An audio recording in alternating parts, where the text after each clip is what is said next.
Hello, hello. How is everybody? I hope that you're all doing great. Oh my gosh, I have not gone live on here in so long from my phone. The quality looks so much better. YouTube has stepped up. I'm appreciative. And forgive me, I am having an allergy attack and it is terrible. But I came on here to do some readings, so if anyone would like readings, Cash App, Venmo, PayPal at Jessa the Healer. But other than that, I'm just going to tell you guys about my experience that I had last night. So if you guys don't know me, hi, I'm Jessa. I am a professional psychic medium and healer and YouTuber, podcaster, all the things. I do all the things. And last night, so let me start here. So my grandmother died a couple of weeks ago, right? And she was supposed to pass away like 2.5 years ago or 2 years ago. And I had predicted it. Like I said, hey, dude. And like I went and told her, which I probably shouldn't have. But I went and told her. And she completely was like, nope, I refuse that. I'm not having it. So she lived for 2 more years in complete agony, complete pain, just terrible. And she finally crossed over, and when she did, she came right to me and she was like, oh my goodness, it's so much better. I said, yeah. I said, I don't know why you're so scared. And then she's like, oh yeah, I don't care. She was like, this is so cool. This is so much better. I'm not in pain here. Like, I was like, yeah, I know. I've been telling you forever.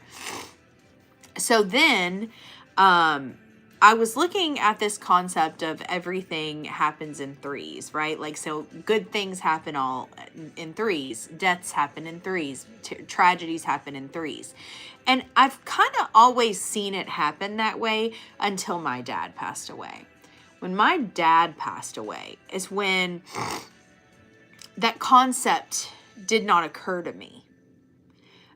And even now thinking about it, like, I probably had 2 horrific things happen. My dad passed, and then I got very sick. But then I had a lot of really good things happen, like 4 good things in a row. So I'm now at this point where I'm challenging that. Like I'm challenging everything has to happen in threes.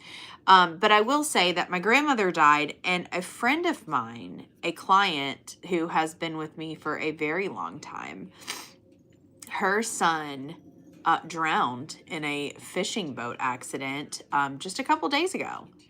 And he was missing, and then they found him like floating, and it was the saddest thing, and I'm kind of a mess. So that would be my second thing, right? Well, last night I went to sleep, and usually in my dreams, like, they're incredibly prophetic, right? Like, I always, see what has happened to things. I visit all kinds of different stuff. And most of the time I know that I'm dreaming, right? Well, last night, I didn't realize I was dreaming until right before I woke up. So I have been trying to connect with her son, trying to connect with her, her side of the family. And I have not been able to get very much. But last night, he was in my dream. I really think it was him. He was presenting himself as something different. But in the dream, I was in my dad's house, and it was his house that he had when I was like a little baby. Okay. It was built by my great grandfather for him because he was having me. He was the spoiled brat of the family. We love him. So I was in that house, and my older son was upstairs, and I could see him because the way that it's set up, it's like a box. It looks like half of a house. Okay. So it's like this box, and the living room, you can look straight up the stairs, and it's just one small hallway and then the stairs. And then you have 2 rooms on either side and a bathroom in the middle. It's a very, very odd house. Excuse me. So he goes in, or I'm sorry, I'm just there looking up at him. I'm looking up at him in the he's at the stairs, like on the railing, like just looking down at me. And he's a little younger. He's not a teenager, or almost teenager. And there's this older man, and he's wearing a red shirt. It's very prominent, very red shirt. And he's an older man. And I guess that I was dating him or something, but like that didn't make any sense either. And he went to take a shower. I went in a different shower. And I was like, oh, what am I doing? My kids are out there. I don't know this guy. So I should have been like, oh shit, you're dreaming right now. But I didn't.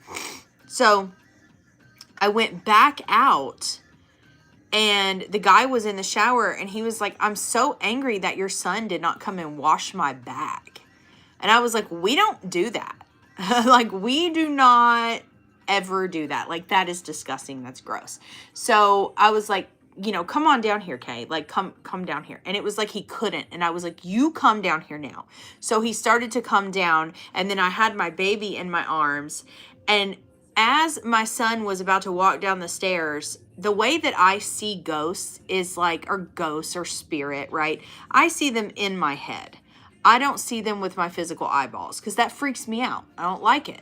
I do, but I don't like it, right? I always say, hey, try to communicate with me in my head. It's easier for me. I don't feel crazy, because I hate that feeling of feeling crazy, because everyone told me my whole life that I'm nuts, like out of my mind, right?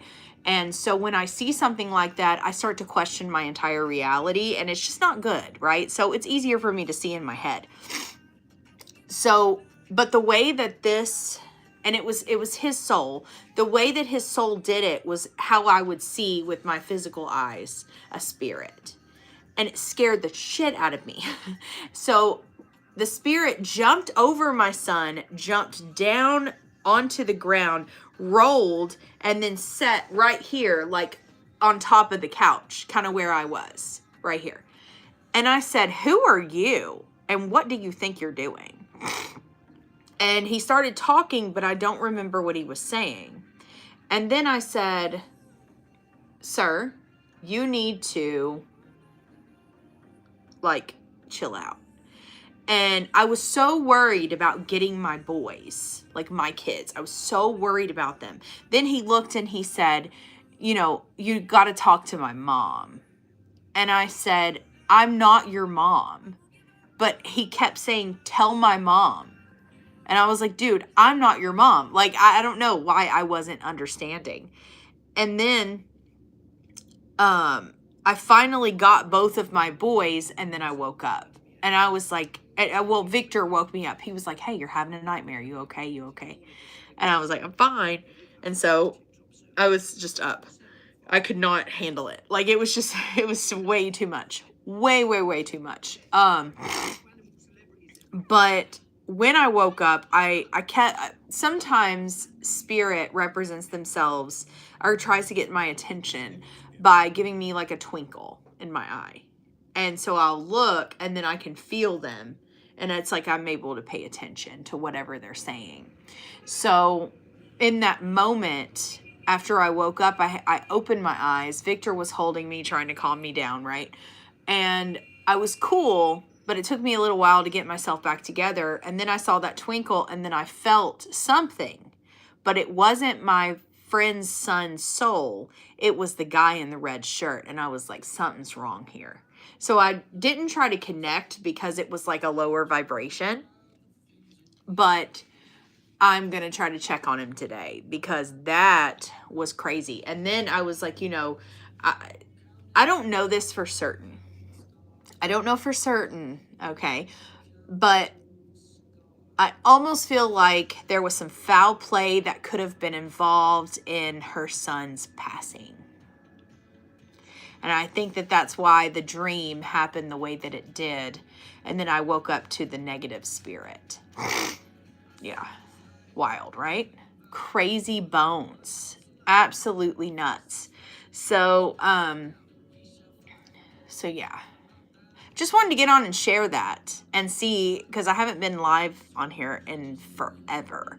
So I wanted to just jump over because TikTok was not doing its thing. So I'm going to get back on there, I guess, And if anyone is seeing this later, I love you so much. Thank you. And make sure that you guys go over and get your spooky box. I only have 48 of them, I believe. So 48 of those. And then my sessions are back open, so you can book. So just go ahead and do your thing. All right, guys. I love you so much, and I will see you soon. If you'd like readings, go to TikTok, okay?